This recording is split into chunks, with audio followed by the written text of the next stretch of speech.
Sutra of Ksitigarbha Bodhisattva's Original Vow. Chapter 8.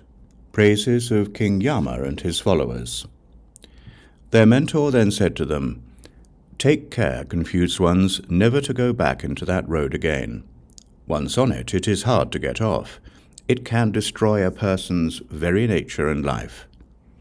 The travelers who had been confused expressed their deep gratitude, and as they were about to part, the mentor said to them, "If you see any other travelers, whether you know them personally or not, be they men or women, tell them that the poisons and evils on that path could harm their natures and lives. Do not allow them to unwittingly bring about their own deaths." In the same way, Earth-Store Bodhisattva, replete with great compassion, rescues beings who are suffering for their offenses and enables them to be born among humans and gods, where they enjoy wonderful bliss.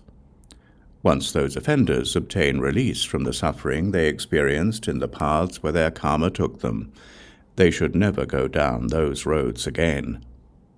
They are like the lost people who mistakenly took a wrong road and were led off it by a kind mentor. They now know to never take that road again.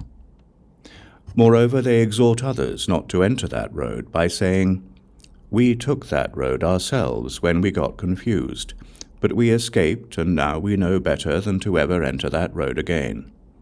If we were to set foot on it again, we would get confused and be unable to recognize it as the dangerous path we descended into before.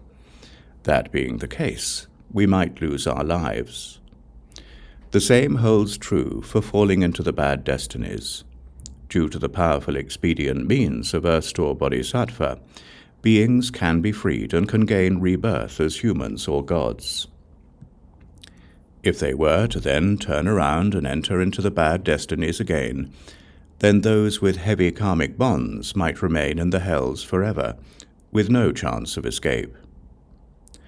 At that time, the ghost king Evil Poison placed his palms together respectfully, addressed the Buddha and said, "World-honored one, each of us countless ghost kings of Jambudvipa bestows benefit or inflicts harm on beings differently.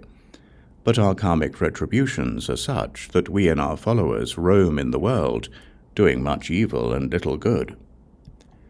When we pass a household, a city, a town, a garden, a cottage, or a hut where there are men or women who have cultivated as little as a hair's worth of good deeds, who have hung but one banner or one canopy, who have used a little incense or a few flowers as offerings to images of Buddhas or Bodhisattvas, or who have recited the sacred sutras or burned incense as an offering to even one sentence or gata in them, we ghost kings will respect such people as we would the Buddhas of the past, present, and future."